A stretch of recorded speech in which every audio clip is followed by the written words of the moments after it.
Germany, 26th of September, 1945. Do you swear the testimony which you are about to give will be the truth, the whole truth, and nothing but the truth, so help you God? Ja, ich schwöre, dass alles, was ich sage, die reine Wahrheit ist.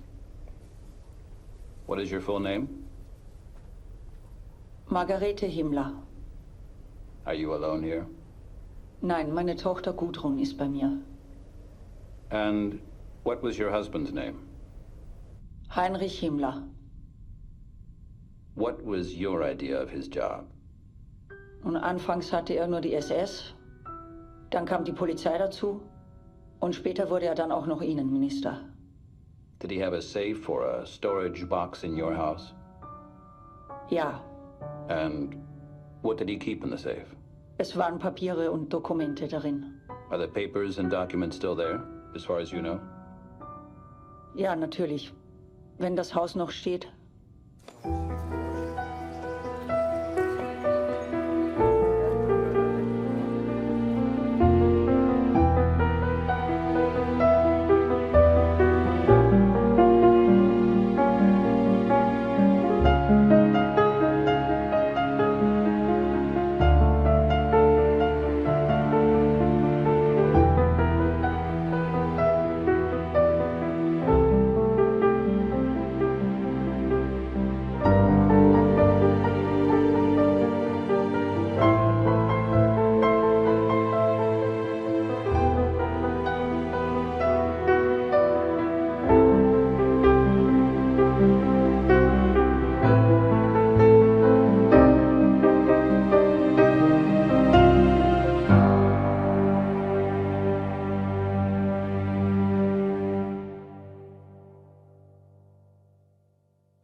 « 8 octobre 1900. Expéditeur, le professeur du lycée royal de Bavière, Gebhard Himmler. Votre Altesse royale, prince et seigneur bienveillant, après un entretien avec monsieur le curé de l'église Sainte-Anna, je me permets humblement de vous prévenir que monsieur le curé procédera au baptême de notre petit Heinrich samedi le 13 de ce mois. Je me permets de vous exprimer l'immense gratitude que j'éprouve à la seule pensée que votre Altesse royale aura la bienveillance de devenir le parrain de notre enfant. Sachez, si cela vous intéresse, que notre rejeton pesait 3,7 kg le lendemain de sa venue au monde. Il mesurait 52 cm. Grâce à Dieu, il est très éveillé et témoigne d'un bel appétit.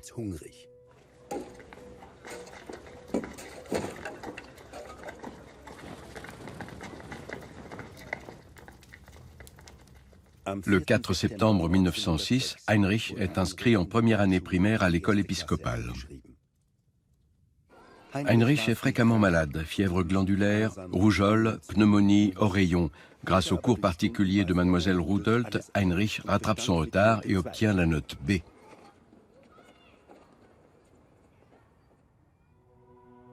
« 12 mars 1910. Je dois avouer que j'ai été très fainéant et que j'ai souvent négligé d'écrire mon journal intime. Gebhard, mon frère aîné et moi, on est allés voir les mystères de la Passion avec papa et maman à l'église. J'ai beaucoup aimé le jeu des personnages, le Christ et Judas, ainsi que leurs costumes. L'orchestre et les chants étaient beaux. 5 août 1913, le matin avec maman à la Sainte Messe. À 6h moins le quart, la princesse Arnulf et le prince Heinrich sont venus prendre le thé. Nous avons été photographiés par le prince Heinrich.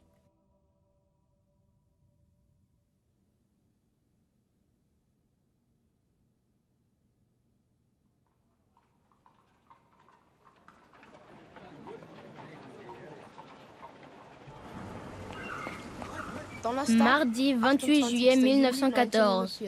J'ai joué avec Falk Tsipara à glaive et bouclier. Cette fois avec 40 corps d'armée. La Russie, la France et la Belgique contre l'Allemagne et l'Autriche. J'ai perdu 10 millions. La partie est très intéressante et loin d'être terminée. 1er août, mobilisation en Allemagne. 2 août, l'Allemagne déclare la guerre à la Russie. 5 août, l'Angleterre a déclaré la guerre. Les Français et les Russes font des incursions frontalières. Victoire du Kronprinz, le prince héritier allemand, au nord de Metz. Réponse prodigieuse de l'Allemagne à l'ultimatum du Japon. Ai joué du piano. Le soir, collé des timbres. Avant le petit déjeuner, je suis allé au télégramme. Grande victoire, 26 000 prisonniers. « 8 heures, école. Discours de Monsieur le directeur. Et chanté Deutschland, Deutschland über alles. Et un autre chant. Hindenburg a encore fait 50 000 prisonniers en Mazurie. Hurrah! Falk et moi, on aimerait tellement se battre aussi.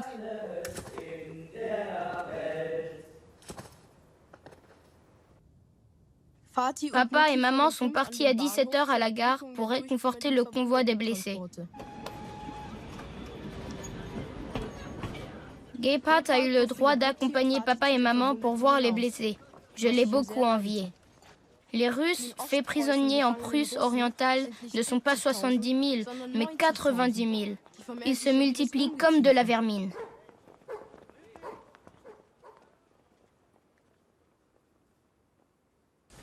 Épouvantable journée à l'école, malentendu avec le professeur Wurmsee. Il ne me croit toujours pas. J'étais si contrariée en rentrant que je ne suis pas retournée à l'école l'après-midi et je me suis couchée. Les habitants de Landshut sont idiots et craintifs, comme d'habitude. Ayant entendu parler d'un possible retrait des troupes près de Paris, ils ont aussitôt fait dans leurs culottes et ont été pris d'une trouille bleue. Je n'aurais jamais cru ça des habitants de la Basse-Bavière, d'autant qu'ils sont si bagarreurs de nature. Un soldat blessé a dit la même chose. Aujourd'hui, Gebhardt a 17 ans. Il va donc intégrer le Landsturm. Oh, si seulement j'avais son âge, j'y serais déjà depuis longtemps. Je me réjouis à cette idée, car là-bas, on peut au moins venir en aide à sa patrie.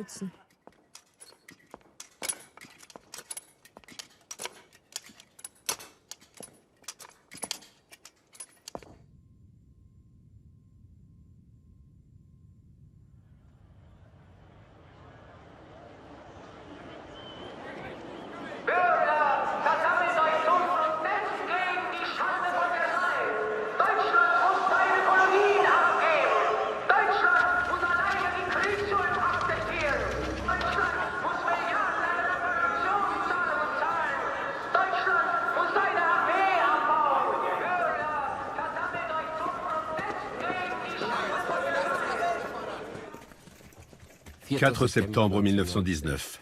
Malade. Me suis évanoui à l'aurore. Nuit épouvantable, colique. Pris des gouttes pour l'estomac. J'étais d'humeur exécrable et accablé. Je ne laisse jamais rien paraître de mes pensées sombres et de mes tourments. Pour la politique, je suis en ce moment terriblement pessimiste. Totalement pessimiste. »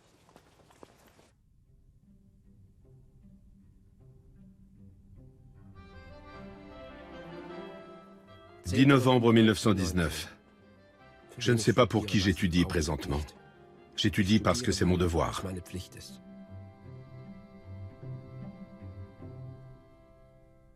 Aujourd'hui, j'ai pleinement retrouvé mon équilibre psychique. J'ai été admis au sein de la fraternité étudiante Apollo. Ces positions sont très décentes et très nationalistes. Père en a été membre autrefois. Lors du cantus, j'étais à la table des dirigeants. Discussions sur la réforme agraire, la dégénérescence, l'homosexualité, la question juive. Me suis porté volontaire pour des fonctions spéciales. J'ai bu 2 chopes de bière et j'ai exprimé mes remerciements au directeur. Il répondit de façon prophétique que ce n'était pas la dernière fois que je prenais la parole à leur table.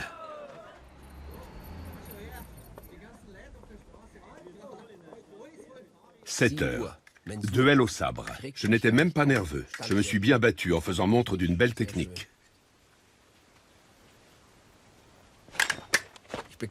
J'ai reçu, comme il apparaîtra plus tard, 5 coups sanglants. Je n'ai pas vacillé une seule fois.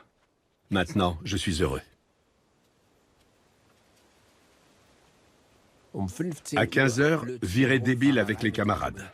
Nous sommes allés à la brasserie Reichsadlerbar, très chic, beaucoup de juifs. Une danseuse est venue se joindre à nous. Une fille tranquille, simple, pas vaniteuse ni hautaine. Elle est viennoise, mais juive. Mais son comportement n'a absolument rien de juif. Au début, j'ai fait quelques remarques sur les juifs. Je ne pensais pas du tout qu'elle en fût une. Elle plaisanta de façon candide et bon enfant, sans jamais vouloir blesser. En un mot, une fille digne d'une grande estime. Les filles étaient en général jolies, certaines presque belles, mais toutes très coquines. Le plus épouvantable aujourd'hui en Allemagne, c'est que les femmes ne veulent plus être mères. 22 février 1922. À 9 h, élection à Apollo, je n'ai pas été élu. Douleur atroce à l'estomac. Horrible sentiment de frustration et de dégoût. Ceux qui ne m'aiment pas sont nombreux. Pourquoi? Parce que je parle trop. Misérable bavard que je suis. Je n'arrive jamais à la fermer, irréfléchi et immature. Quand vais-je enfin réussir à me maîtriser? Hier soir, j'étais très soucieux et déprimé.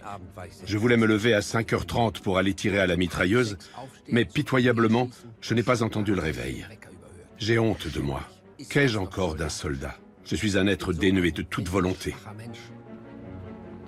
Me vient l'idée que s'il y avait de nouveau un conflit, une guerre, si seulement je pouvais affronter des dangers au péril de ma vie, si je pouvais me battre, ce serait une délectation pour moi.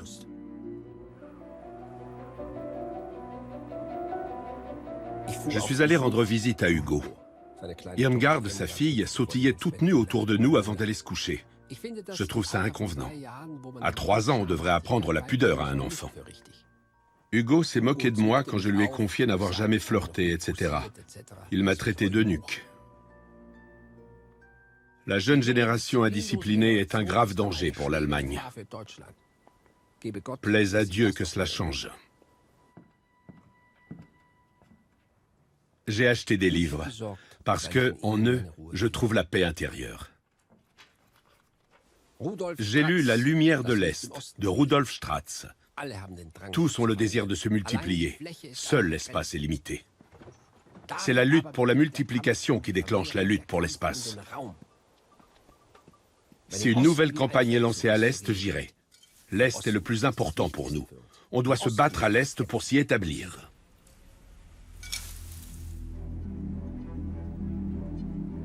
Tacite, la Germanie. Nouvelle traduction du professeur Ludwig Wilser. Représentation somptueuse de la grandeur, de l'intégrité et de la noblesse de nos ancêtres. Ainsi devrions-nous redevenir, ou du moins certains d'entre nous. Est lu Le prêtre et l'acolyte d'Oscar Wilde. Dimanche soir, 10 h 30. D'humeur exécrable. Étrange. L'idéalisation d'un homosexuel. Image répugnante. Le chevalier, la mort et le diable. Hans F.K. Gunther. L'être de race nordique n'est pas seulement le plus doué, il est aussi le plus beau. La silhouette élancée de l'homme debout, l'expression triomphale de sa structure osseuse et musculaire. Tous deux, hommes et femmes, ont une peau rose pâle, les cheveux blonds, des yeux clairs triomphants. Tous deux ont la gestuelle accomplie d'un corps parfait. Une race royale entre les hommes.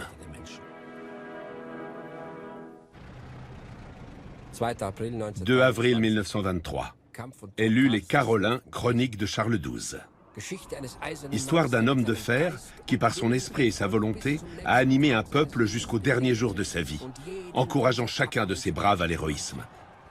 Un homme dont notre époque aurait rudement besoin.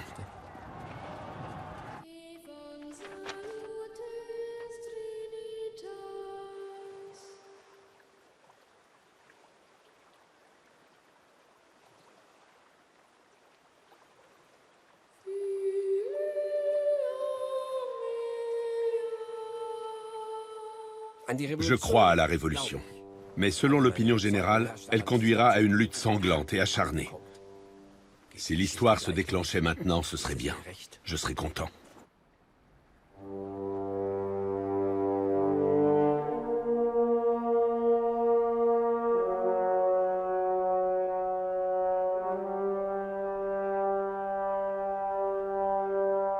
« 22 août 1924.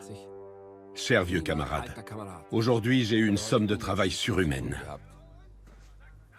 Je dois diriger et étendre l'organisation de la Basse-Bavière dans tous les domaines. C'est un acte altruiste au service d'une grande idée et d'une grande cause. Hier, je suis allé à Vilsbiburg. Le chauffeur est venu me chercher. En chemin, je lui ai parlé du nationalisme. Ensuite, au château fort. Château, chambre de torture, très intéressant.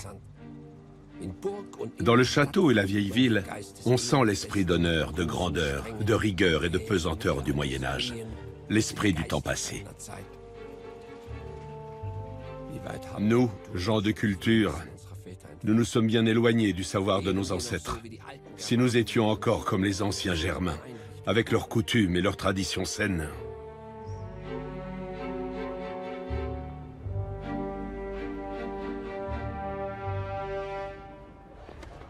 Objectif de la SS du Parti national-socialiste des travailleurs allemands. A. Assurer la protection des réunions des sections locales de la NSDAP. B. Renforcer la protection personnelle de Hitler lorsque notre Führer s'exprime à proximité d'une section locale.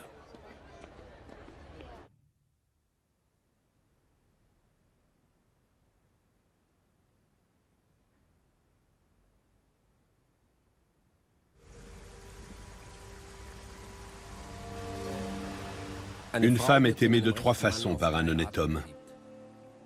Comme une enfant chérie qu'il faut gronder et à l'occasion punir quand elle fait preuve de déraison. Comme épouse, qui lutte aux côtés de son mari sans jamais l'entraver. Et comme une déesse, dont il faut baiser les pieds.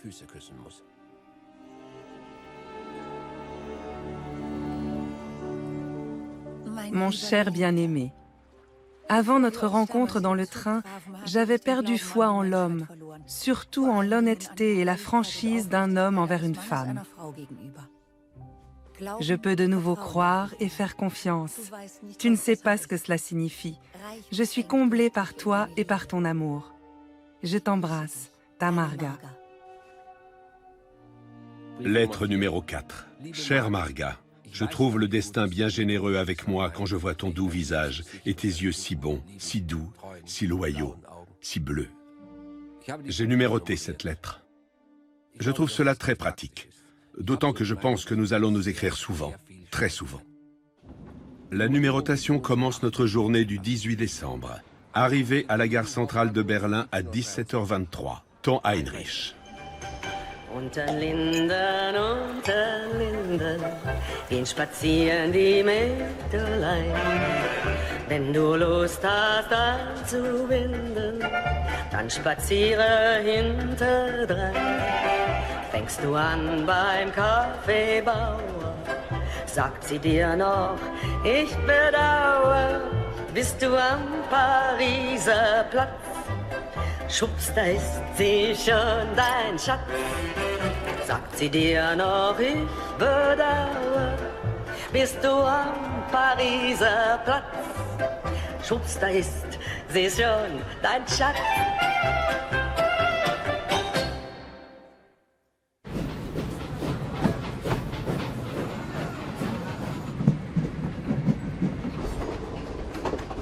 Munich, 28 février 1928. Lettre numéro 65. Chère Marga, j'ai éprouvé une telle joie après mon service, en sachant que j'allais passer quelques heures de rêve avec ma petite femme, qui sera si douce avec moi. Nous pourrons bavarder et nous dire tout ce que nous ne dirons à d'autres, parce qu'ils ne peuvent nous comprendre, et que nous sommes trop fiers pour dévoiler un pan de notre âme à ceux qui pourraient en rire. Reçois mon amour, ton Heini. Berlin, lettre numéro 73.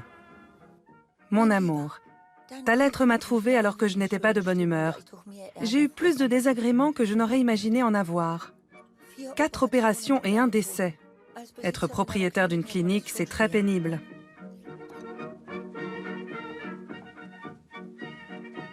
Je rentre à l'instant de la ville. J'ai bu une bière avec Madame Reifschneider. Elle m'a vivement déconseillé de fréquenter un homme qui a 7 ans de moins que moi. Tu sais à quel point les femmes sont le sexe faible. Je ne voudrais jamais être une charge pour toi. Ta Marga.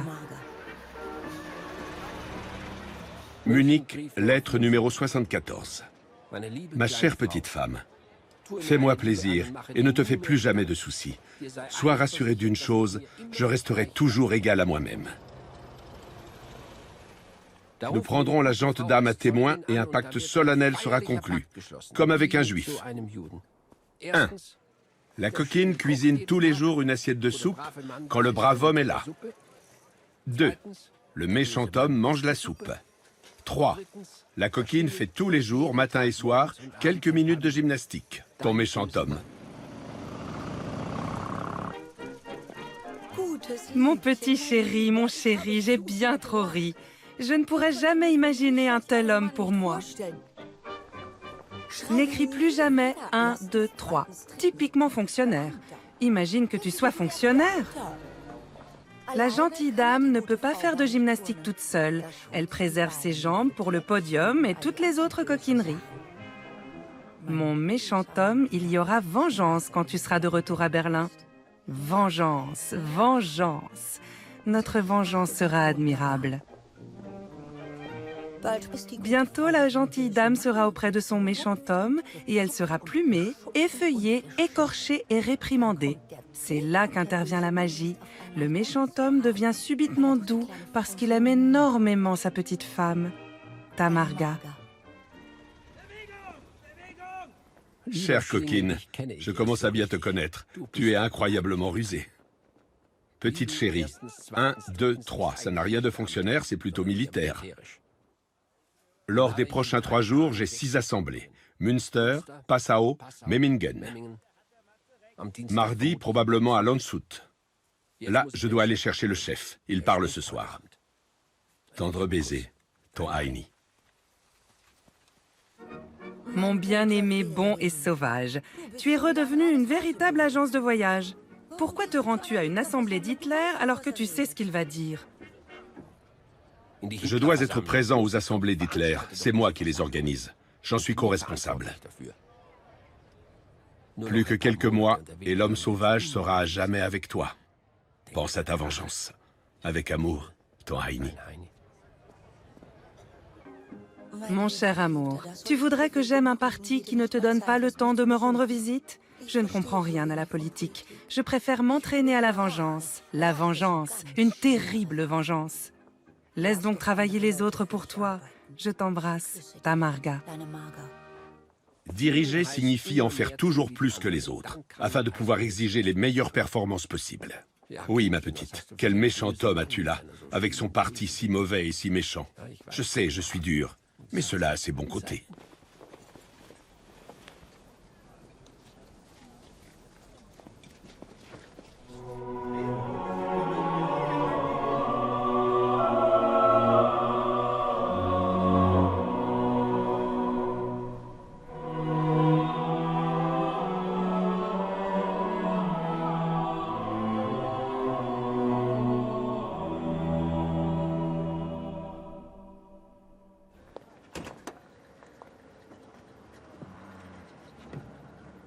« 16 juin 1928. Mon amour, j'ai été chez Hanomag pour l'automobile. Une auto coûte 2300 tout compris, alors qu'une Dixie, qui est nettement meilleure, coûte 2500. Mon chéri, c'est trop cher. Restons-en à Hanomag. Hanomag est une imposture, une sale société juive. La Dixie à 2 places est une admirable petite voiture de sport. Chérie, tu en auras beaucoup de plaisir. Commandons de suite une Hanomag.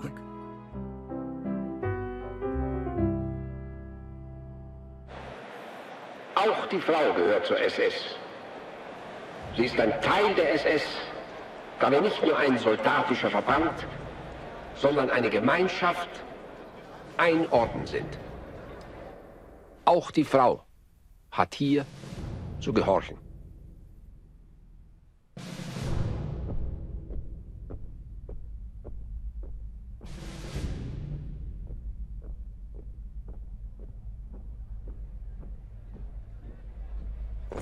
Chère Marga, je t'ai dit un jour que je ne te décevrai jamais. Mais la chose à laquelle je ne peux renoncer, c'est mon destin. Ma plus grande inquiétude C'est la question de savoir si j'ai le droit de causer un jour peut-être d'horribles tourments à un être que j'aime à l'infini. Je ne pourrai jamais me détourner de mon devoir. Et il se peut qu'un jour, je t'entraîne malgré moi dans un tourbillon de tourments et de malheurs au funeste destin. Nous, les soldats luttant pour la liberté de l'Allemagne, devrions en fait rester solitaires et à l'écart de la société. Ma chère, chère enfant, je n'écris pas ces mots à la légère, mais parce que je prévois déjà les horreurs du futur. Mon soldat ne s'améliorera pas, on l'aime tel qu'il est.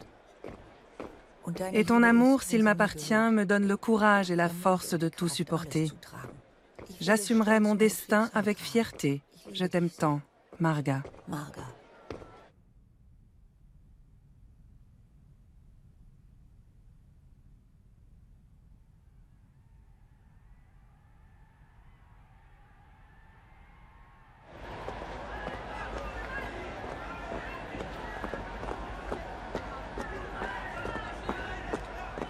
Ma chère épouse, pure et pleine de bonté. Dans la matinée, j'ai eu une réunion de service avec un camarade du parti concernant les possibilités de financement de la SS. Quand le juif t'aura donné l'argent pour ta clinique, fais-le-moi parvenir, s'il te plaît. J'en ai besoin pour l'agrandissement de la maison. Hauschild ne m'a pas encore versé l'argent pour la clinique. Un youpin reste un youpin. Parfois, mon chéri, j'ai peur de la méchanceté des gens. Sont-ils tous aussi mauvais que ma racaille juive? Mon adorable petite femme chérie, l'argent est une telle nécessité, aussi répugnant et maudit soit-il. Ne t'énerve plus à cause de ton juif. Lettre numéro 145. Ma tendre et douce petite femme. Ma chérie, notre maison sera tellement belle. Elle sera magnifique. Les arbres et les arbustes ont bien poussé. Demain, j'en aurai fini avec le peintre et l'électricien. Je te joins une note avec les dimensions des fenêtres. La cuisine est peinte en jaune, l'escalier en gris bleu. La chambre à coucher en vert clair. La chambre de bonne d'une couleur claire. La chambre d'amis également d'une couleur claire. Notre vie sera tellement magnifique. Notre amour pur et profond, corps et âme. Ma chère épouse, comme je t'aime. De notre foyer, de notre château, nous éloignerons tout ce qui est sale. Ton mari.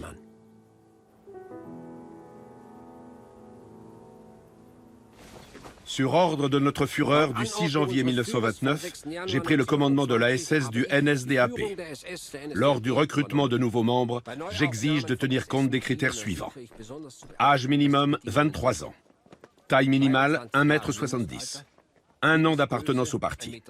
Attestation écrite de 2 témoins qui peuvent vraiment se porter garant pour la recrue. Il doit faire preuve de qualité humaine et être décent. Sur 100 candidats, nous ne pouvons en retenir que 10 ou 15 en moyenne, pas plus. Nous exigeons un certificat sur l'affiliation politique des parents et des frères et sœurs. Nous exigeons l'arbre généalogique depuis 1750. Nous réunirons au sein de cette organisation le maximum de personnes faisant preuve de façon notable de la lignée sanguine requise et issus du peuple allemand, et nous leur inculquerons la discipline militaire.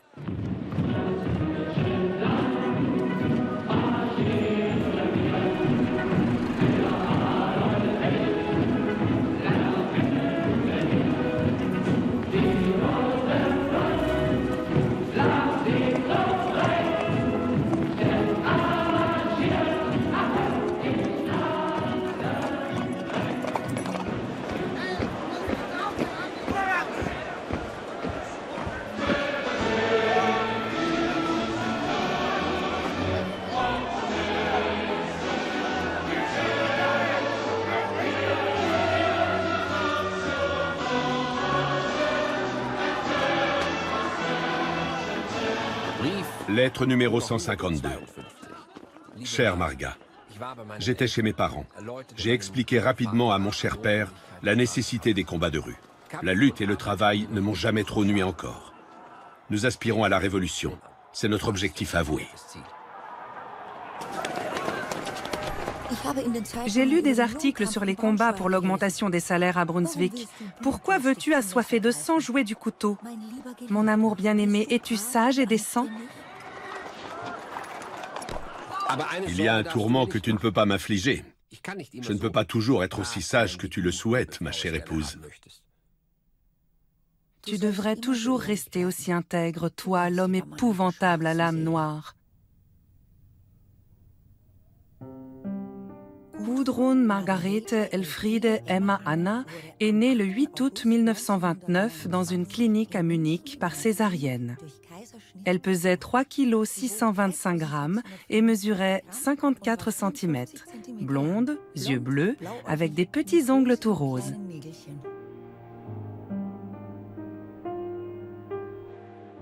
Notre cher enfant éternue comme son papa chaque jour, et même 2 fois de suite. 12 janvier 1930. Elle lève seule sa petite tête et essaie de rire. Elle adore le bain et barboter dans l'eau. Elle est vraiment très éveillée. Avant chaque événement, les SS s'alignent selon leur taille en 2 rangées. Les soirées des SS se poursuivent par des exercices d'obéissance. Durée minimale de 3 quarts d'heure, comme garde à vous, repos, demi et quart de tour, présentation, salut, etc. Ils s'exercent au chant aussi. J'exige une obéissance rigoureuse à tous les ordres donnés.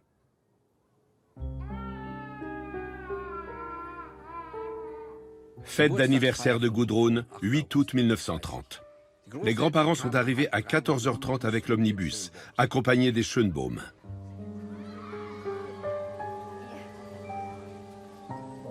La main de Gudrun à son premier anniversaire. Comme toujours, elle n'a pas pu se tenir tranquille. 13 avril 1931. Elle aime aller au poulailler. Elle n'a pas peur, même pas du gros dindon. Elle court derrière les animaux, elle aime les nourrir aussi. Ces derniers temps, elle a appris beaucoup de choses. Elle comprend la plus grande partie de ce qu'on lui dit. Elle aime travailler, elle donne son aide pour tout. Elle aime son papa par-dessus tout. Elle demande tout le temps « Où est Papy ?» Puis elle répond toute triste « Papy parti !» 2 juin 1932. Mon amour, ton méchant mari ne peut écrire de longues lettres. La période jusqu'aux élections sera terrible. Ne te fâche pas. Mon amour, nous nous battrons pour notre bonheur. Tout ira bien pour nous. Le paradis que nous nous sommes construits, personne ne peut le détruire.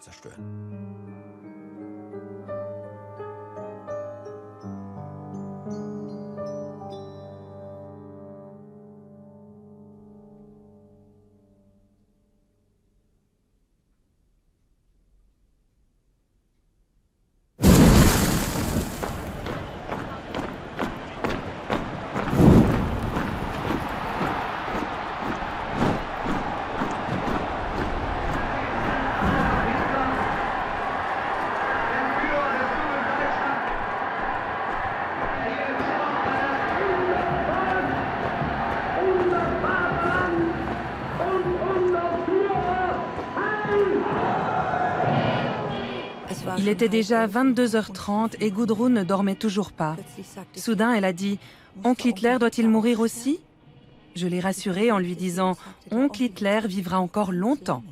Contente, elle s'écria « 100 ans, très longtemps !»« Non, maman, je sais, 200 ans !» J'ai répondu « Certainement ». Cela l'a rassurée, elle s'est couchée et elle s'est vite endormie.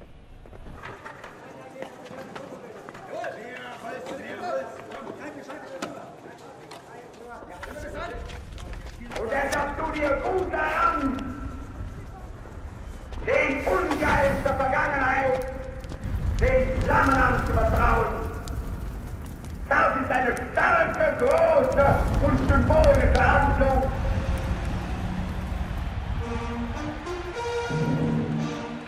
Mon cher fils, tu t'es enfin imposé dans la forteresse.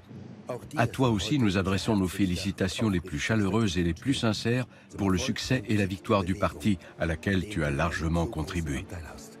Ta chère mère est en extase. Mon cher fils, je suis transportée de joie. J'aimerais te féliciter pour l'accomplissement de ton aspiration qui était aussi la nôtre, et pour la victoire obtenue de haute lutte par notre Führer. Puisse-t-il continuer à profiter de la chance et de la grâce de Dieu. Quant à toi, mon cher fils, je te souhaite de tout cœur de préserver ta santé, en dépit de tout ce tumulte et de cette surcharge de travail. Avec amour et affection, je te salue et t'embrasse tendrement, ta maman.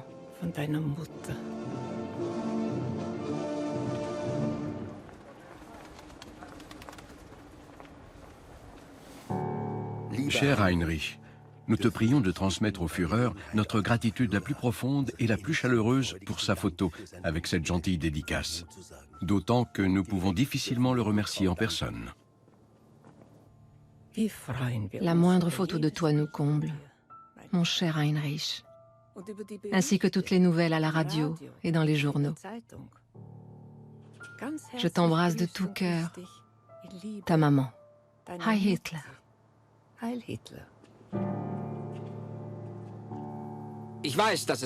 Je sais qu'il y a des gens en Allemagne qui se sentent mal lorsqu'ils voient notre uniforme noir.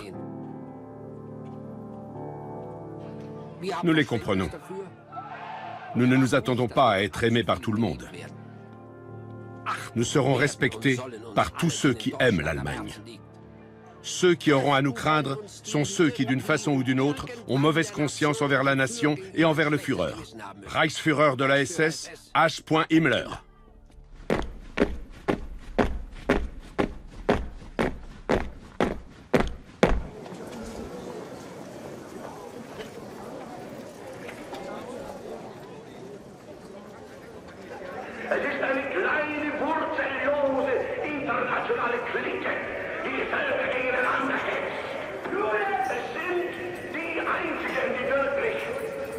internationale Elemente anzusprechen sind, weil sie überall ihre Geschäfte betätigen können.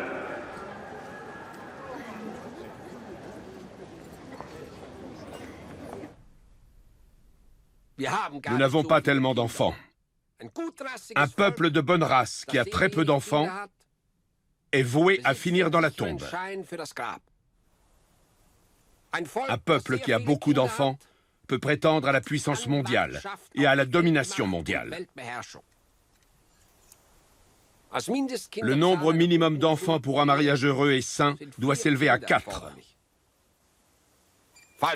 Si des circonstances malheureuses empêchent un couple d'avoir des enfants, chaque dirigeant de la SS devrait adopter des enfants de race pure et d'hérédité saine et les élever dans l'esprit du national-socialisme.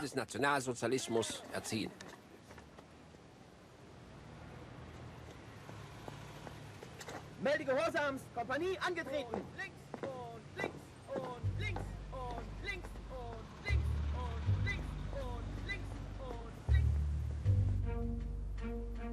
10 mai 1933. Vendredi, Gerhard von der Ahe, notre fils adoptif, est arrivé chez nous. C'est un joli garçon, très éveillé. Poupette voulait souvent le caresser et le dorloter, mais comme lui n'aimait pas ça, il l'a frappé, et cela s'est terminé par une grosse bagarre. C'est malheureux, mais ils se chamaillent très souvent. Le garçon veut toujours tout avoir, et quand Poupette lui cède quelques jouets, ça la rend quand même très jalouse. Ce que j'exige de vous, c'est de l'ordre. L'ordre autant dans les grandes que dans les petites choses. L'ordre est la base même de la nation. La culture et l'ordre sont le fondement de l'État. Le soldat dont l'uniforme n'est pas en ordre n'obéirait plus et deviendrait comme les bolcheviks d'en face. Nous enseignerons toutes ces choses aux dirigeants, même comment se nourrir convenablement. J'attends aussi de vous que vous soyez très exigeants dans l'éducation. Ne pardonnez rien. Mais j'exige aussi que vous restiez humains. Considérez-vous, je vous prie, comme des assistants et pas comme des dictateurs.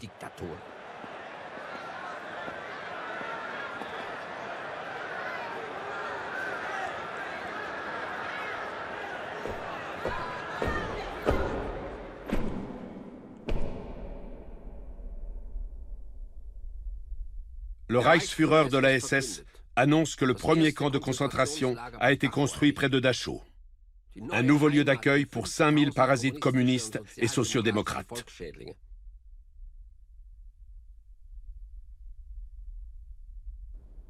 Cher Heinrich, moi, vieil homme, je n'ai pas eu le cœur de chasser du seuil de ma porte cette mère désespérée, devenue veuve de guerre que je connais depuis des années, et qui court d'un service administratif à un autre en pleurant et en suppliant pour obtenir de l'aide. Je t'envoie donc quand même sa requête et ne me reproche pas ma faiblesse. Je t'en prie, essaie au moins d'aider son fils.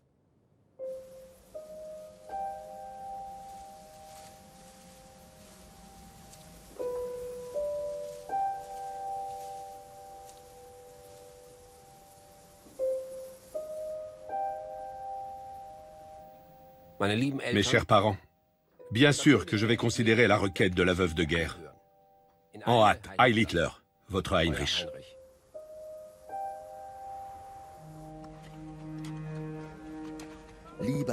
Cher Heinrich, encore mon père, vas-tu te dire. Le docteur Weber, mon successeur, m'a parlé samedi dernier d'une affaire personnelle. Lui et sa famille ont toujours été de sensibilité nationaliste, j'en ai la certitude. Voilà que Franz, son fils aîné, qui est avocat, a dévié du droit chemin. Préservé avec difficulté de la faim par ses parents, il a probablement été incité par son épouse à défendre des communistes pour se faire un peu d'argent. Mais lui-même n'est pas un communiste. La pauvre maman Weber a été choquée dimanche matin quand, à 6 heures, 6 hommes puis 3 hommes encore l'après-midi sont venus fouiller le logement en quête d'armes et de documents et ont interrogé la famille. Je te prie de faire au moins ce qui est possible. Cher père, je te remercie de tout cœur pour ta lettre du 23 novembre. Je te joins une copie de la réponse de M. Weber afin que tu saches de quelle façon cette affaire a été réglée. Merci de tout cœur, tu as été clément. Cher Heinrich, l'envoi de toutes ces requêtes est une corvée pour le vieil homme que je suis. Elle m'accable. Ce midi, j'ai trouvé la lettre suivante de mon très bon ami, le professeur de lycée, M. Brunner, au sujet de l'arrestation de son fils. S'il te plaît, aide cet homme respectable. Père, il était de notre devoir d'arrêter le fils Brunner. Cher Heini, pour sa fête le 27, ton si bon père a reçu énormément de vœux. Seuls les tiens, mon cher Heinrich, ont manqué.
Aujourd'hui, nous avons dîné avec 25 personnes. Tout est très mal fait. Heini est hors de lui. La conduite des femmes est une catastrophe. Qu'une telle chose puisse exister sous le Troisième Reich, mon Dieu, ces gens. Heini a bien raison. Il faut irriter les autres et ne pas se laisser irriter. Heinrich a dû partir plus tôt. Il travaille jour et nuit. Comment fait-il pour tenir le coup? Il est tellement fatigué et accablé par tous les soucis. Je trouve qu'il n'est pas apprécié à sa juste valeur. Toutes les choses qui concernent la sexualité ne sont pas une question privée, se limitant à l'individu. Elles ont en fait pour conséquence la vie et la mort de la nation. Je prends un exemple du quotidien. Si le conseiller ministériel X est homosexuel et qu'il doit sélectionner des stagiaires pour son service, il ne les choisira pas selon leurs aptitudes. Il ne cherchera pas les meilleurs juristes, mais il choisira quelqu'un qui est aussi homosexuel. Ces gens-là se reconnaissent de loin, au premier coup d'œil. L'homosexualité réduit à néant toute performance, toute réalisation basée sur la performance, et anéantit l'État dans ses fondements mêmes. Malheureusement, ce n'est pas aussi facile pour nous que pour nos ancêtres. À leur époque, les cas de déviance étaient très rares. Un homosexuel était noyé dans un marécage. J'ai donc pris la décision suivante. Ces gens-là seront conduits sur mon ordre dans un camp de concentration, et ils seront abattus dans le camp pour avoir voulu fuir.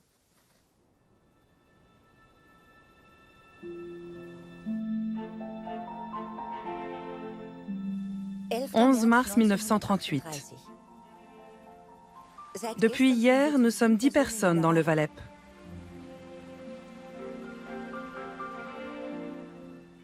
Poupette et Reussienne ont vu pour la première fois du gibier.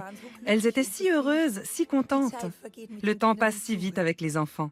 Ils sont à la fois adorables et vilains. Ils se chamaillent puis se réconcilient. Notre garçon a été particulièrement sage ces derniers temps.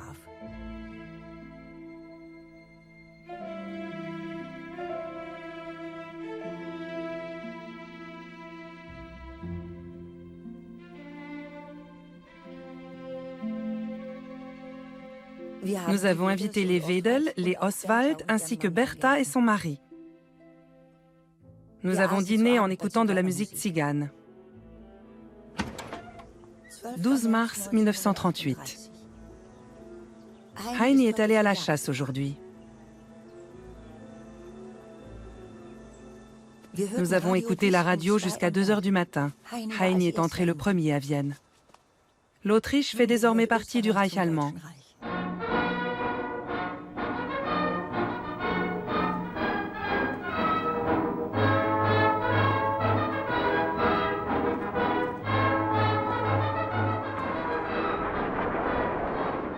Heini a appelé. Il va bien, mais il est vraiment débordé. Cette nuit, Poupette est tombée malade. Elle a de la fièvre, je n'ai pas réussi à dormir. Alors que j'étais assise à côté de son lit, je lui ai dit qu'il était déjà 2h30 du matin et qu'elle devrait essayer de dormir.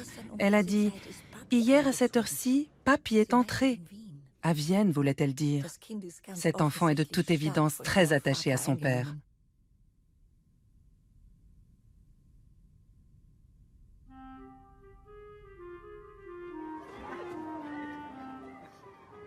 Tant qu'il y aura des êtres sur Terre, les conflits entre hommes et sous-hommes seront la règle historique.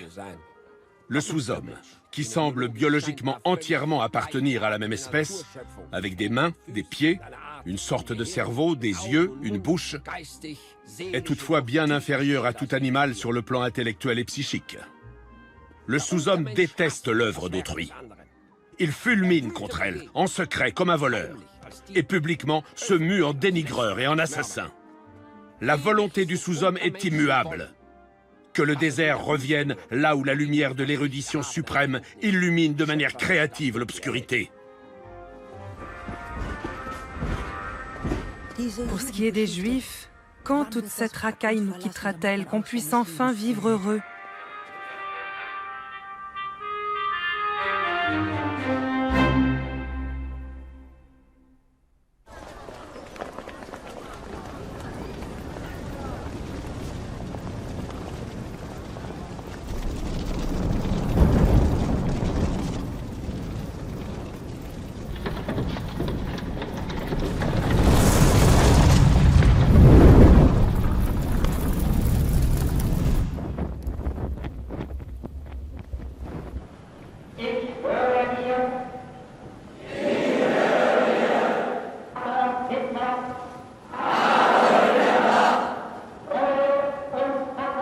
Garantieren kann ich für eines, dass solange ich die SS führe, in einem Krieg im Innern es keine Drückeberger oder einen Menschen, der auch nur in Gedanken eine Revolution nachgibt.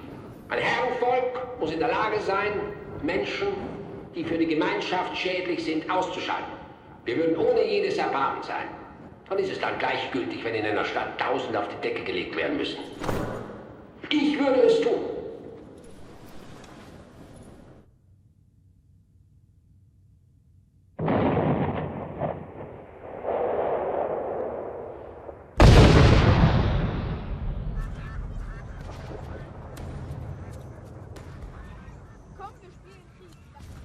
Berlin, 4 septembre 1939.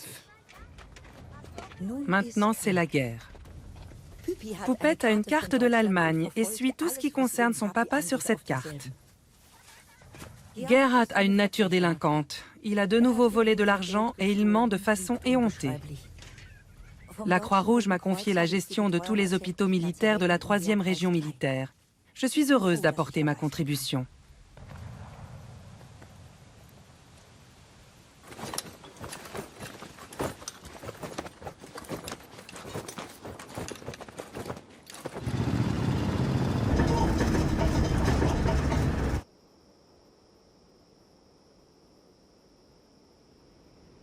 Pour son anniversaire, Heini a eu une très grande joie. Le Führer l'a nommé commissaire pour la colonisation dans toute l'Allemagne. Quel merveilleux sentiment de le voir enfin gratifié de la sorte. Je suis allée à Poznan, Lodz et à Varsovie. Mühlenkavel et ses environs, horribles. Tout est en ruine. Pendant toute la période polonaise, rien n'a été fait à travers tout le pays. Il y a tellement à faire. Cette racaille juive, ces Polacs, la plupart n'ont même pas l'apparence d'un être humain. Ces Polonais ne meurent pas facilement de maladies contagieuses, ils sont immunisés. C'est une tâche énorme de faire régner l'ordre ici. Heini a bien trop de travail. On en parlera encore dans des milliers d'années.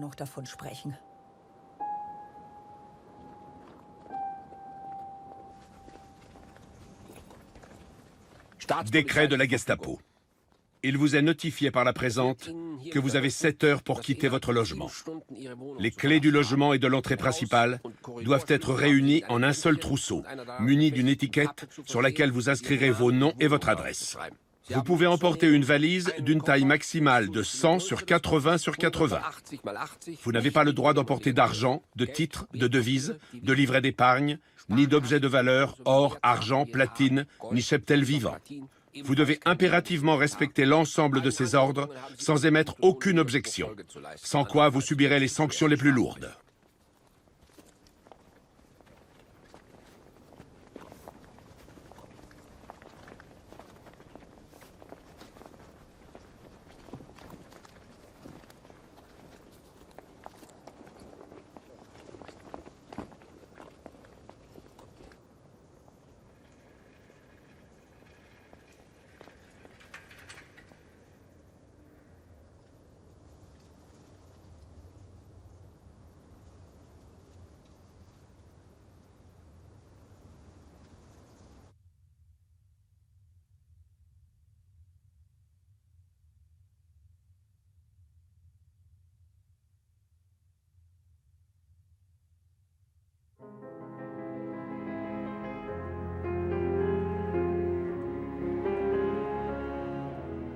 La maison de tes parents doit être ton foyer. Ta maman, Gmund, lac de Tegernsee. Dans la vie, il faut toujours être décent, courageux et bienveillant. Ton papa, Gmund, 18 mai 1941.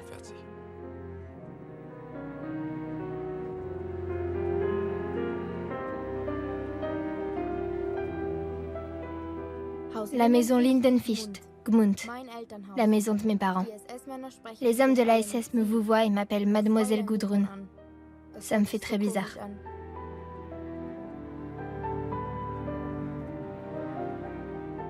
Quand il y aura la paix, nous recevrons sûrement une ferme à l'est. Ça nous rapportera plus d'argent. Peut-être que nous recevrons aussi une maison sur l'Obersalzberg. La maison Lindenficht m'appartiendra un jour.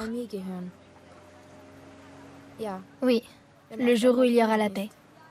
Mais ça prendra encore beaucoup de temps. 2 à 3 ans.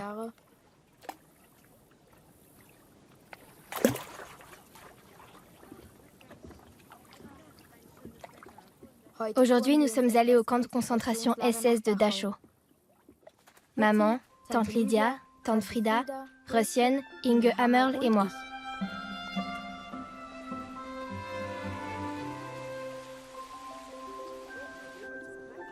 Nous avons tout visité. Le grand jardin, le moulin, les abeilles. Ensuite, les livres. Des livres du XVIe siècle jusqu'à aujourd'hui. Puis, tous les tableaux peints par les détenus. Magnifiques. Ensuite, nous avons mangé. Beaucoup. Puis, chacun de nous a reçu un cadeau. C'était tellement bien. Une très grande exploitation.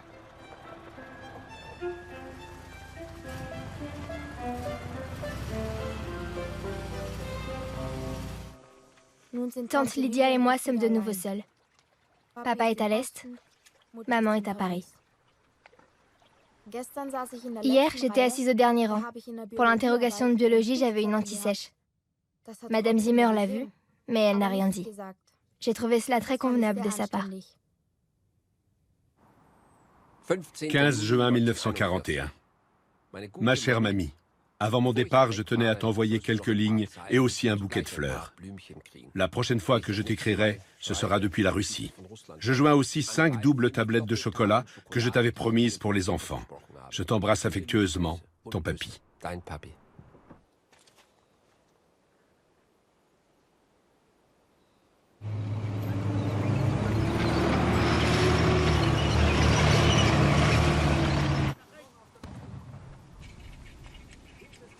Mon cher amour, Poupette n'a que 12 ans.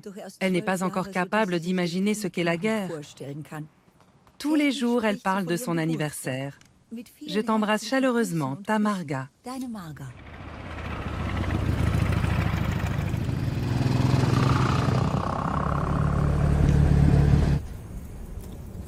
Ma chère mamie, le trajet dans les pays baltes était très intéressant. Je trouve qu'il est bon que notre Poupette ne comprenne pas encore trop bien la guerre. Tu devrais néanmoins régulièrement lui en parler. Les missions sont gigantesques, et du fait des distances, nous n'en sommes qu'au tout début. J'ai envoyé ce jour un colis à Poupette, plein de sucreries. Je t'embrasse affectueusement, ton papy. Mon cher papa bien-aimé, je suis très triste que tu sois de nouveau reparti au front. J'espère que tu vas bien. C'est épouvantable que nous soyons en guerre contre la Russie. C'était nos alliés tout de même. Fais attention qu'il ne t'arrive rien. Tu n'as plus besoin de m'envoyer de chocolat au lait. Le coursier en a apporté tellement. Merci beaucoup. Le bien-être des Russes, le bien-être des Tchèques, cela m'est complètement égal. Que les autres nations vivent dans la prospérité ou qu'elles crèvent de faim, cela ne m'intéresse que dans la mesure où on a besoin d'elles comme esclaves pour notre culture.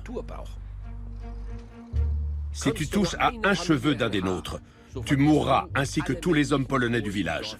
Voilà ce qu'ils doivent savoir.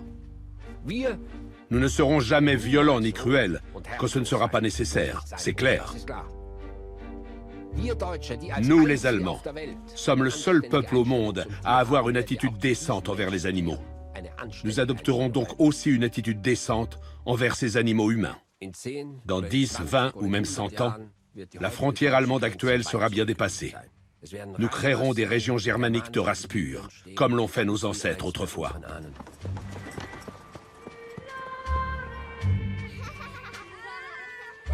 « 8 août 1941. Mon anniversaire. 13 bougies ont brûlé, ainsi que la lanterne de Yule. Chaque SS devrait en avoir une. De papa, j'ai reçu des photos de tous les empereurs allemands, des échasses, des tortues, un livre pour mes costumes et une corbeille de roses. Elke m'a offert un poney Shetland. Papa ne m'autorise pas à le garder parce que les parents d'Elke tentent de profiter de notre amitié. Papa a dit que je recevrais un cheval en temps de paix.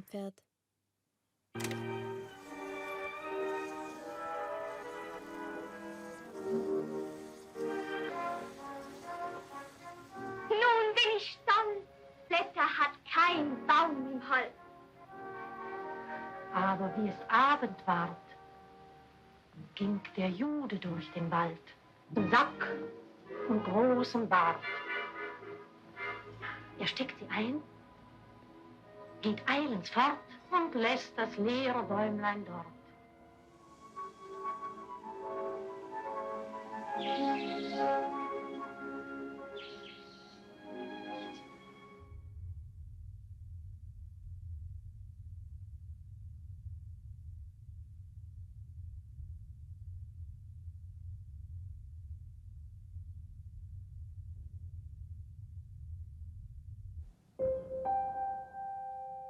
Dépenses du ménage. Salaire, 90 marks. Dons, 5 marks. Papeterie, 1 mark 25. Poupette, 2 marks 25. Fleurs, 5 marks 40. Divers, 1 mark 40. Ma chère mamie, je suis désolé d'avoir pour la première fois oublié notre anniversaire de mariage. J'étais très occupé ces jours-ci. 9 heures, réveil. 10 heures, je m'habille et je prends mon petit déjeuner. Puis je me rase pendant que le docteur Brandt me lit le courrier.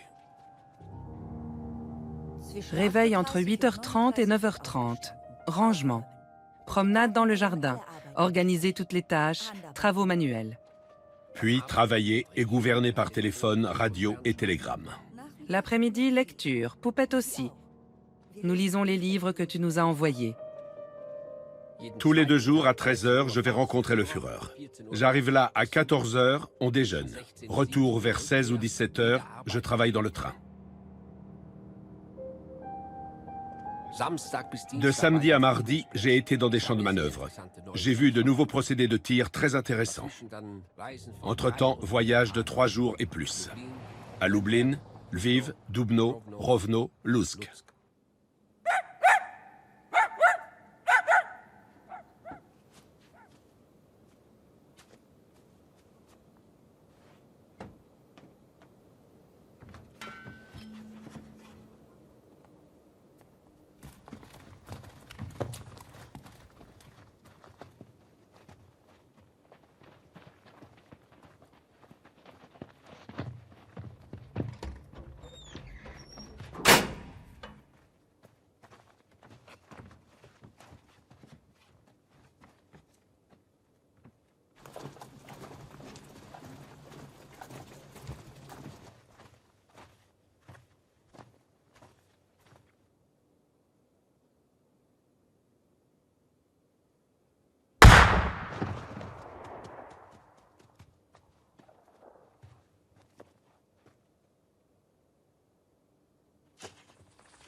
Ma très chère mamie, 6 juin, un rapport des plus intéressants dans lequel notre Gerhard joue un rôle. Il n'y peut rien peut-être, mais il a une fâcheuse disposition à mentir. Lorsque j'écris à Gerhard, devrais-je encore signer mère? Je ne signerai plus mère pour Gerhard pour le moment. Si son comportement s'améliore, on pourra y revenir plus tard. Mon voyage me conduit à présent à Kaunas, Riga et Minsk. Malgré la quantité de travail, je me porte très bien et je dors très bien. Je t'embrasse avec amour, ton Heini.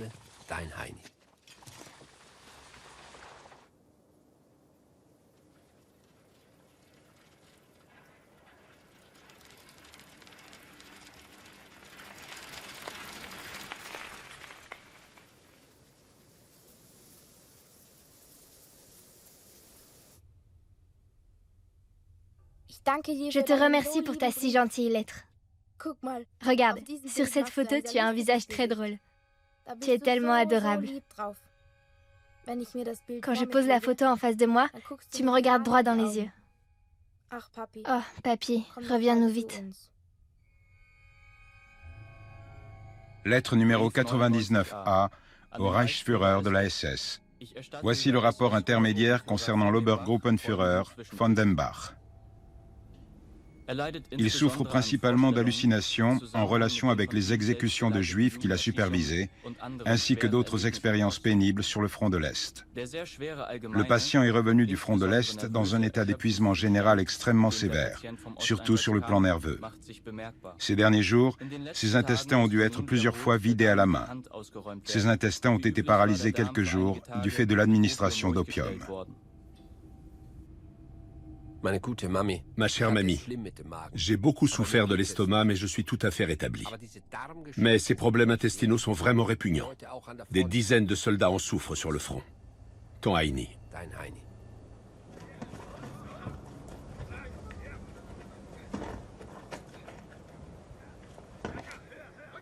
Communiquez à tous les services.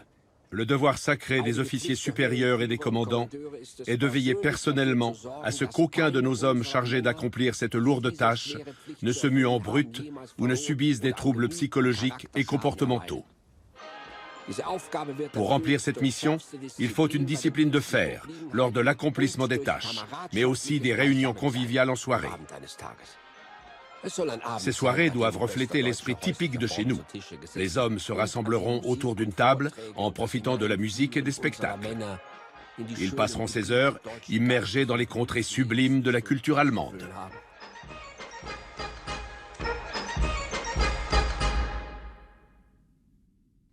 Affaire secrète du Reich.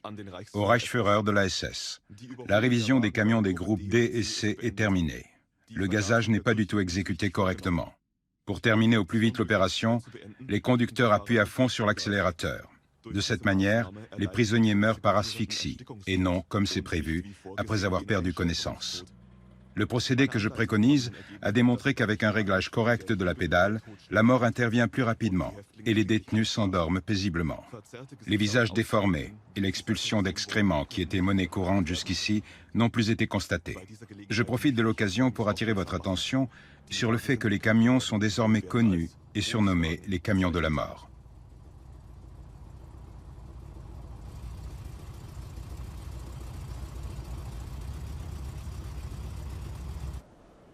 C'est atroce et épouvantable pour un Allemand de devoir assister à ça.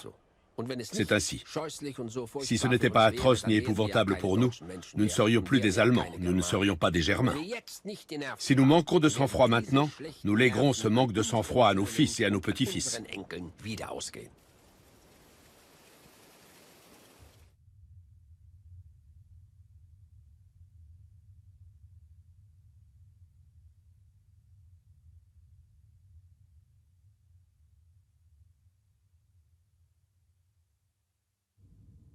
Chère sœur, malheureusement, les circonstances exceptionnelles engendrées par la guerre ne nous autorisent pas à discuter de vive voix du sujet qui suit. À Noël 1938, Heinrich et moi avons eu une conversation durant laquelle nous avons tous deux reconnu que nous nous aimions infiniment. Il ne divorcera pas comme ça, c'est exclu pour le moment. Sa fille n'a que 13 ans. Ce n'est pas la faute de son épouse s'il ne peut plus lui donner d'enfants. Elle a déjà 48 ans. Le Führer, Martin Bormann et Karl Wolf sont au courant de notre secret. Ta sœur, Hedwig.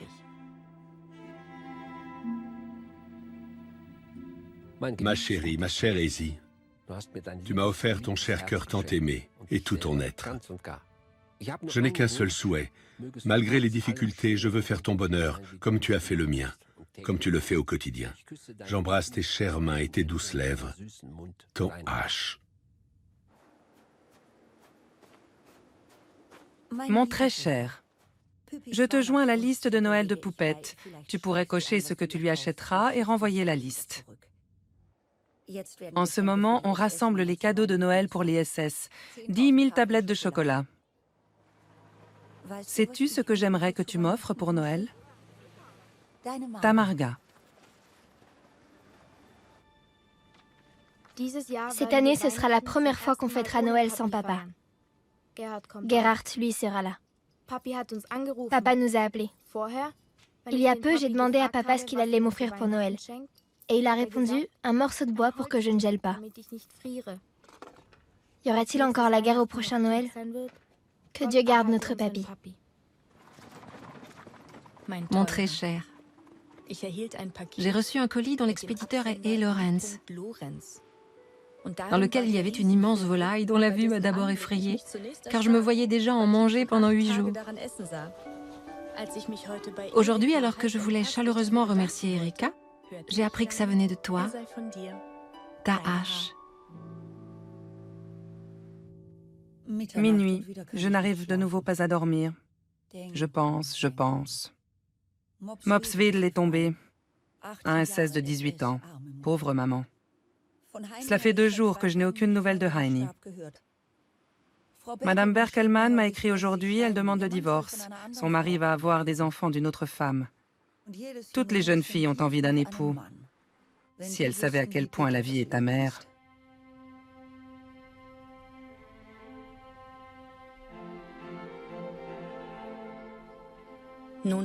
À présent, ma sœur, le plus important, c'est que j'ai la certitude depuis fin juin que notre vœu va se réaliser, que notre enfant grandit en moi. C'est un sentiment tellement agréable quand il bouge. Je m'imagine déjà le porter dans mes bras, le choyer, le gâter. C'est un sentiment indescriptible. On prend tellement soin de moi que c'est parfois trop pour être agréable. Ta sœur, Hedwig.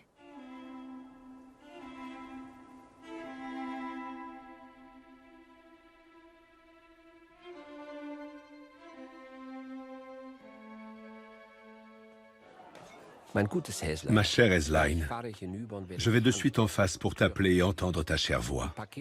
Le colis contient des choses sans valeur, mais choisies avec amour. J'espère que notre bout de chou ne se fait pas mal avec son hochet. Je t'aime immensément. Ton H. Heini est resté 2 jours à proximité d'ici et il n'a même pas appelé. Pour mon enfant, je veux et je dois tout supporter. Elle n'a que 13 ans. Elle ne doit pas savoir à quel point la vie est dure. Elle entend déjà assez de choses qu'il vaudrait mieux qu'elle ne sache pas. Peut-on encore faire confiance à une personne? La vie nous le dira. Affaire confidentielle du Reich. Lettre numéro 122A. Très vénérable Reichsführer, mon devoir implique de vous tenir régulièrement au courant sur les progrès de mes recherches, comme je le fais aujourd'hui. La méthode que j'ai mise au point pour stériliser le corps féminin sans effectuer d'opération est pratiquement au point. Cette méthode nous permettra vraisemblablement de stériliser une centaine, voire 1 millier de juifs par jour. Sur les 10 millions de juifs que compte l'Europe, selon moi, 2 à 3 millions sont aptes au travail et devraient rester en vie. Affaire confidentielle du Reich. Très vénérable professeur. Les Juives ne doivent pas être au courant. Vous pourriez profiter d'un examen général pour leur injecter le produit requis. Quant à l'efficacité de la stérilisation, il faudrait procéder à des expériences plus poussées, en enfermant pendant un certain temps une Juive et un Juif ensemble, afin de constater le résultat. Heil Hitler.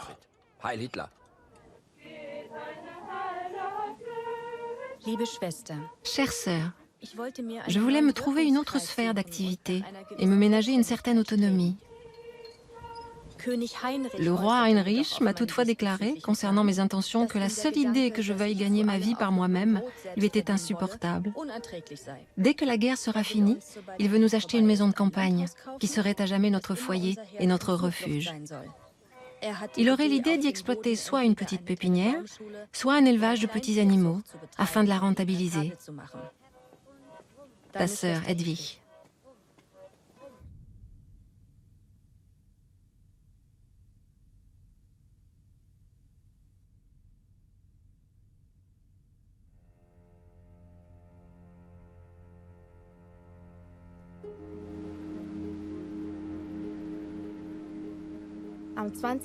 Le 20 mai au soir, nous étions assises sur la terrasse. Nous avons joué aux cartes et écouté les actualités. Soudain, quelqu'un a klaxonné très fort. Nous nous sommes demandé qui se permettait ça. C'était papa en personne. Nous avons passé 3 soirées ensemble. Poupette était ravie. Papa a apporté beaucoup de fruits, de légumes et 150 tulipes rayées, dentelées et bicolores. Maman a montré tout le jardin à papa. Cela faisait longtemps que je n'avais pas vu papa en civil. C'était merveilleux. Papa est reparti ce matin. Quartier général, juillet 1942. J'ordonne le déplacement de toute la population juive du territoire du gouvernement général. À partir du 31 décembre 1942, aucune personne d'origine juive ne pourra séjourner dans le gouvernement général. Ces mesures s'imposent pour la séparation ethnique et raciale des peuples dans le cadre du nouvel ordre européen, ainsi que pour la sécurité et la pureté du Reich allemand et de ses territoires d'intérêt. Toute requête de modification ou de dérogation émanant d'autres services doit m'être présentée personnellement. Heil Hitler. Signé H. Himmler.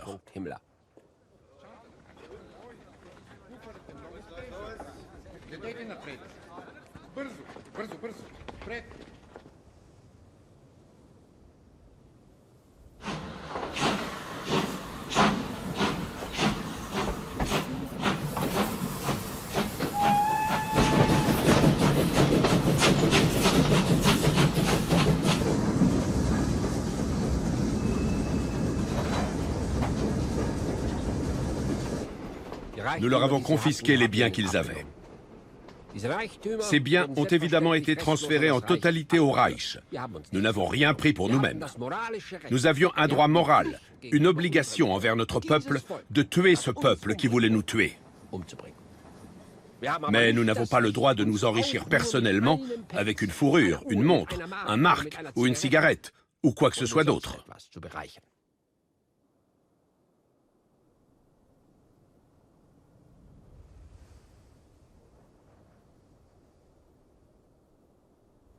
« 10 août 1942, ma chère mamie. Je profite du colis pour vous écrire quelques lignes. La ceinture est pour toi, la corbeille est pour toi. Peut-être aimeras-tu le plateau et la coupe en argent, et les étoffes en soie noir et bleu, avec du blanc, et le sac à main bleu. Pour notre chère petite, il y a un bracelet en or et un vêtement de sport. Une fourrure, une boîte de compas et un lainage bleu vont suivre. Avec amour, ton Heini. »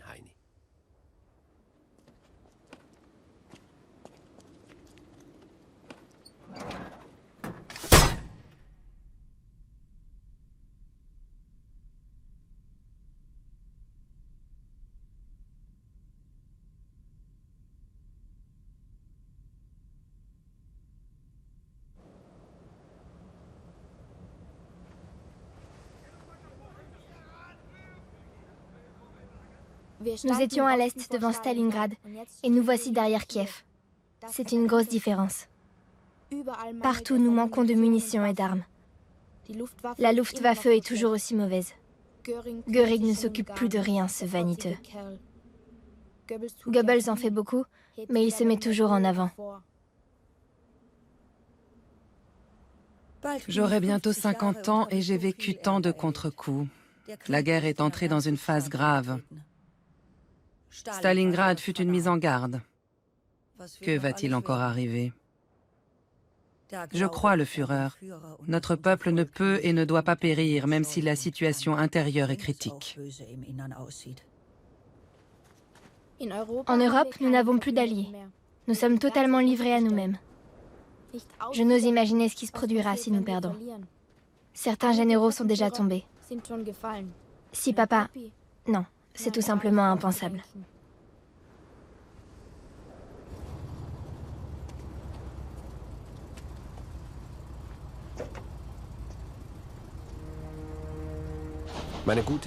Ma chère mamie, quelques lignes en vitesse. J'envoie ci-joint 2 colis et un gâteau aux fruits. Dans les prochains jours, je serai à Lublin, Zamość, Auschwitz, Lviv. Je suis curieux de savoir si je pourrais téléphoner. Je serai à environ 2000 km de Gmund.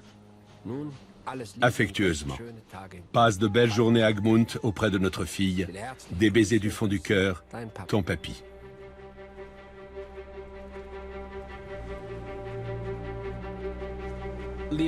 Cher camarade Himmler, suite à l'inspection du camp de concentration d'Auschwitz, j'octroie exceptionnellement les quantités suivantes. 1000 tonnes d'acier de construction, près de 100 tonnes de canalisation pour la distribution d'eau. Cette quantité d'acier est uniquement destinée à l'extension des camps de concentration, en particulier celui d'Auschwitz. Heil Hitler, votre Speer. Cher camarade Speer, je vous remercie de tout cœur pour votre lettre et pour l'octroi de quantités d'acier supplémentaires, surtout pour l'extension du camp de concentration d'Auschwitz. Votre accord a conforté ma conviction que la justice existe encore. Heil Hitler. Votre H. Himmler.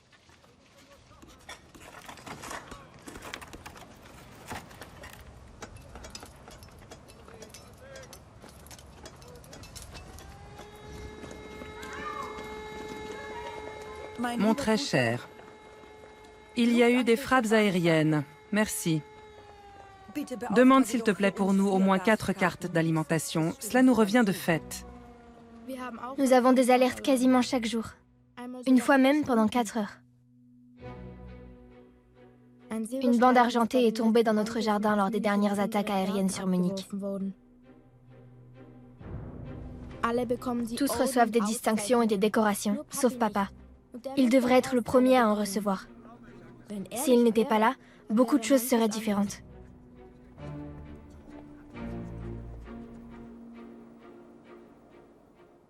Ma chère mamie, je suis toujours désolé quand j'ai bien dormi et que j'apprends au réveil que les avions sont venus. Je joins les coupons d'alimentation.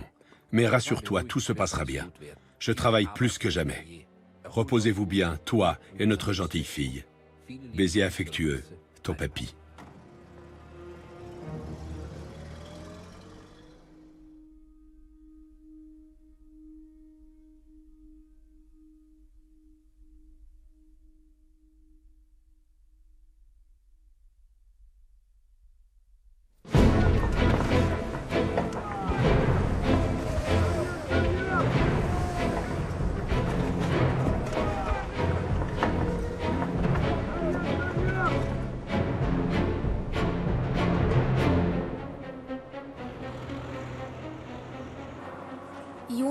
Juin 1944.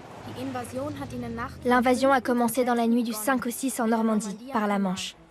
Nous avons déjà abandonné Cherbourg. Les Russes veulent la Baltique. Ils traitent les gens de façon indescriptible. Cher camarade Gieseler, je ne suis personnellement pas d'une nature craintive. Je me suis quand même décidé à faire construire ce bunker à Gmund, car j'estime qu'il est possible que l'adversaire, qui connaît toutes les adresses où nous résidons, puisse lancer une attaque aérienne qui aurait pour objectif de cibler la maison pour l'anéantir, ainsi que tous ses habitants et moi-même.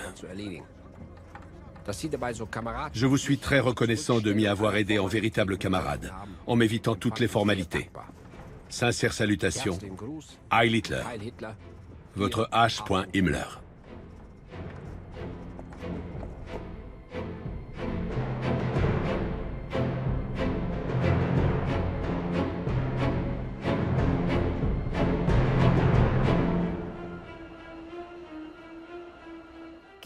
Un télégramme est arrivé hier. Une place aurait été trouvée pour Gerhard. Il est peu probable qu'il viendra nous voir avant de partir au front. Il est très courageux et très content d'être avec les SS à Brünn. Je trouve qu'il est devenu plus aimable. Le Führer ne veut pas croire que le soldat allemand n'a plus envie de se battre. Papa est tellement convaincu de la victoire. Il serait inconcevable que nous perdions. Quand la situation est grave, on fait appel à son aide. L'Allemagne entière a les yeux rivés sur lui. Malgré ça, il est joyeux et de bonne humeur quand il appelle. Ma très chère mamie, ma chère poupette. En dépit de toutes ces difficultés accablantes, je suis fermement convaincu de la victoire finale. Je te joins aussi un très beau poème, Rédemption. Poupette devrait aussi le lire. Rédemption. Depuis la cathédrale de Metz, l'horloge a sonné 4 fois. L'heure de la relève. La faute ne pèse plus. L'ancienne, que la puissante épée impériale allemande règne à nouveau et inspire le respect comme autrefois. L'heure de la relève. L'Allemagne reprend ses anciennes positions. À l'ouest rougeoient les brumes du soir. À l'est, sur la Moselle, le jour se lève. Et c'est à toi, peuple allemand, qu'appartient l'avenir.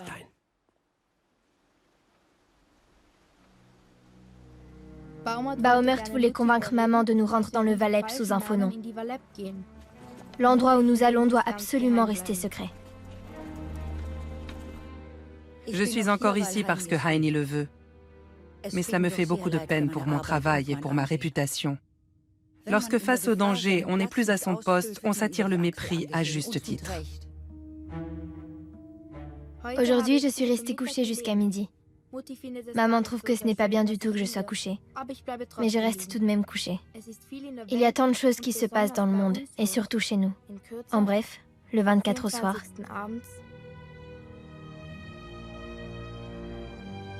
17 avril 1945. Ma très chère mamie, ma très chère petite fille. Comme M. Baumert se rend dans votre région, je profite de l'occasion pour lui remettre cette lettre. Il expliquera beaucoup de choses de vive voix à mamie. Mais il apporte tout de même ces quelques lignes et un petit colis. Les temps sont extrêmement durs pour nous tous. Et pourtant, je crois fermement que tout va bien se terminer. Mais c'est dur. Mes chéris, restez en bonne santé.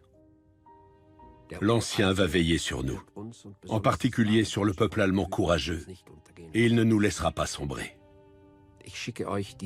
Je vous envoie à toi, ma chère mamie, et à toi, ma poupette, ma chérie, beaucoup, beaucoup de tendres baisers. Heil Hitler, avec tout mon amour, votre papy.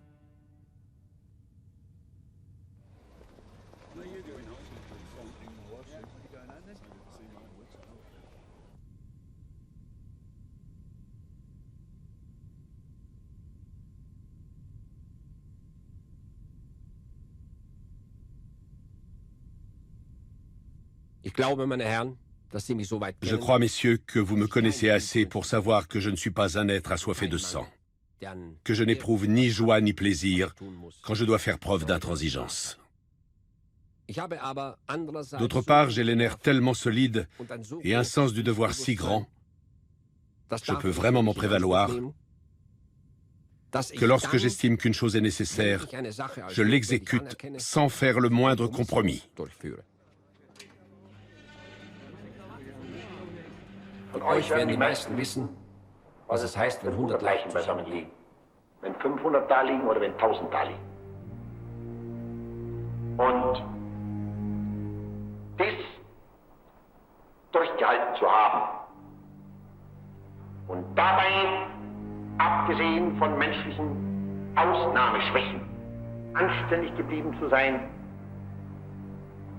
hat uns hart gemacht und ist ein niemals genanntes und niemals zu nennendes Ruhmesblatt.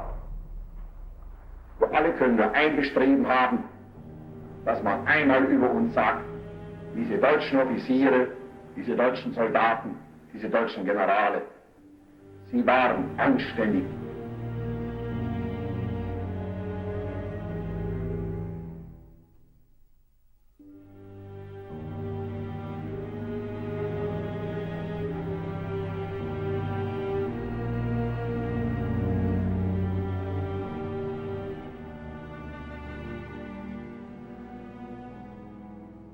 Who do you think was responsible for the concentration camps? Ich denke, für die Lager war es mein Mann. Did your husband discuss the war with you? Sicher, über den Krieg haben wir gesprochen. Did you talk about the concentration camps? Nein, nie. He never said anything to you about them, and you never said anything about them to him? Nein, wir haben nie darüber gesprochen. Weren't you interested? Ich wusste nichts davon. Why didn't you ever ask him about the camps? Ich weiß es nicht.